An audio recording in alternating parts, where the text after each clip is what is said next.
Hey, hey, welcome in. I'm so glad you're here. Elizabeth Stitt with Joyful Parenting Coaching. Give me a wave in the comments if you're live with me right now. And if you're watching the replay, welcome to you too. Drop me the hand emoji so you know I stopped by. So I know you stopped by. Today, I want to talk to you about something that I think is genuinely missing from most conversations about emotions and parenting. And once you hear it, you're going to wonder why nobody talks about it more. It's a series of questions, one of which is the real key. And it's the difference between managing a feeling in the moment and actually solving the problem underneath it. So you've probably heard that it's important to name your feelings, name it to tame it. Maybe you've even worked on it with your kids, coaching them to say, I feel frustrated, I feel disappointed, that kind of thing. And that's real, that matters. But here's what I find with most parents. We stop there. We name the feeling, maybe we take a breath, and then we're right back into the flow of the day, which means we're in the same situation 2 days later, wondering why nothing changed. That's because feelings are signals. They're pointing at something. And until we identify what they're pointing at, we're just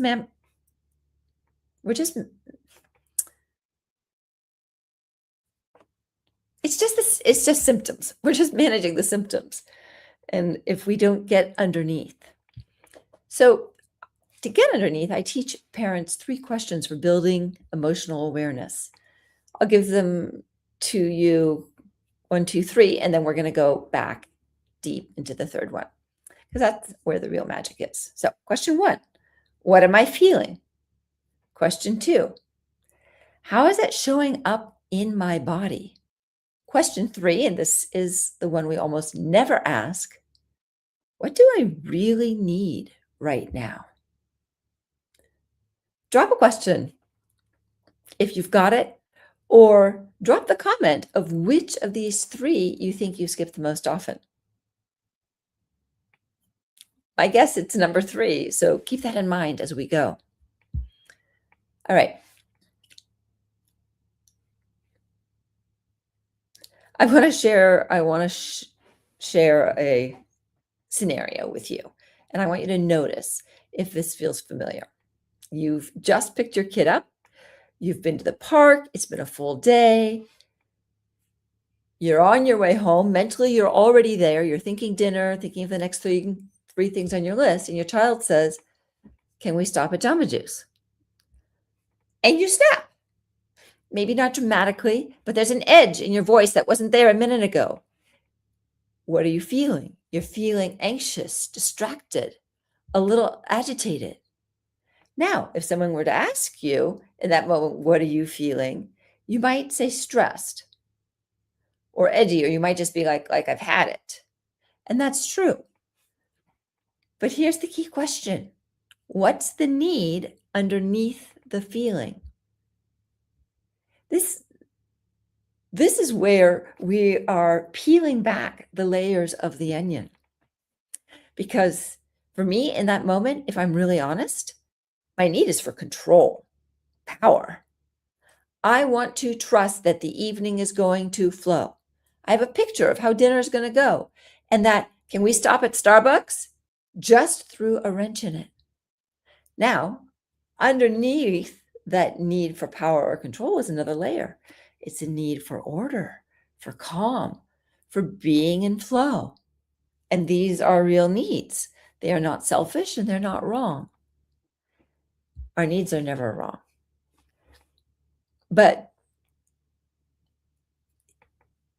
And here's where it gets nuanced. At the same time, I have a need for connection with my child. So I'm in conflict because one part of me wants to say no, so the evening stays smooth. And the other part of me is drawn toward my kid and making them happy and toward that moment of feeling close. That's pretty common, isn't it? That conflict. And we don't name it often enough. Drop in the comments. Do you tend to prioritize your need for control and order in the evenings? Or do you tend to give in to keep the connection? No judgment, just getting curious about yourself. Okay, so here's why naming the need changes everything. If I only work with the feeling, I'm stressed, what I need is to calm down. I might take a breath, I might soften my tone, and that's okay. That helps a little. But I might end up saying yes to Starbucks, even though it's not actually what I need, because I'm just trying to reduce the tension of the moment. And then I'm at Starbucks, and then the evening is off track, dinner's late, bedtime's a mess, and I feel worse than if I had just said no in the first place. And probably I take that out on my kids, which isn't fair, but quite likely I do. But if I can get super clear with myself, if I can say, my core need right now is to be in flow with the evening routine, that's what keeps me grounded and calm. Then I'll have real information. I can make a clear decision. Not tonight. And I can say it without guilt, without snapping, without the edge in my voice, just the clarity about, for me to show up appropriately as a parent, I need to go home and to feel like I'm in control and that I'm going to have the flow and the calm of the evening. Clarity about the need gives you the ability to act on what you actually need, not just react to what you're feeling.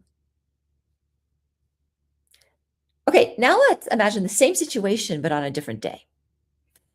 Maybe your kid has had a really rough afternoon. Nothing went right for them. And you can see they're dragging. They're a little defeated. In that case, you might weigh it differently. You might recognize that their need for comfort, for feeling special, for a little win matters here too. And so you choose Starbucks, not because you caved, not because you were worn down, but you can because you made a conscious choice based on what you both need. So, do you see that difference there? When you're aware of your needs and theirs, you can make those calls intentionally. You're not just reacting, you're responding. So, practically speaking, how do you actually do this? There's two things I suggest. First, look up a feelings inventory, do a search for a feelings word list and print it out. Having that vocabulary available makes it so much easier to get specific because I feel bad doesn't tell you much. I feel resentful does. I feel overwhelmed does, right? Like mad or bad could be resentful, it could be overwhelmed. Those are totally different stances to come from. And then do the same thing for your needs. Search for a core needs list or universal human needs. You'll typically see categories like connection, power, peace, meaning, and play. And the interesting thing about needs is they nest. Power might be your first answer, but underneath is maybe autonomy or order or trust. It's worth sitting with. All right, drop a question in the comments if you want me to share the specific lists that I use with clients. I'm happy to link them for you. Before we wrap up, I want to zoom out for a second because I think there's something important here about how we typically frame emotional learning. We call it social emotional learning, and I actually want to flip that. I think it should be called emotional social learning because the sequence matters. When we do the emotional work first, when we learn to identify our feelings and to advocate for getting our needs met, all that helps us to regulate ourselves. Then we can show up in a pro-social way for our kids, for our partners, for everyone around us. You can't pour from an empty cup. But more specifically, you can't show up with patience and presence when you don't even know what you need. That's why the emotional work comes first. Okay, let's review our questions. 1, what am I feeling? Get specific. Don't just say sad, mad, glad, or I'm stressed, or I'm fine, right? Use that feelings list and get really specific. 2, ask, how is that showing up in my body? Is your jaw feeling tense? Has your breathing gotten shallow? Are your shoulders up by your ears? Because your body knows before your brain does often. Question 3, what do I actually need right now? This is the one that solves the problem. So what do you think? How about challenging yourself this week? Practice these on yourself before you try to teach them to your kids. The more fluent you get with your own inner landscape, the more naturally you'll be able to guide your kids through theirs. And if you forget about it and then you have a day that's gone really badly, I want you to replay those moments that went badly in your mind and say, what was the core need or needs of mine that were not getting met, that I responded in such a way? Thank you so much for being with me here today. It was useful.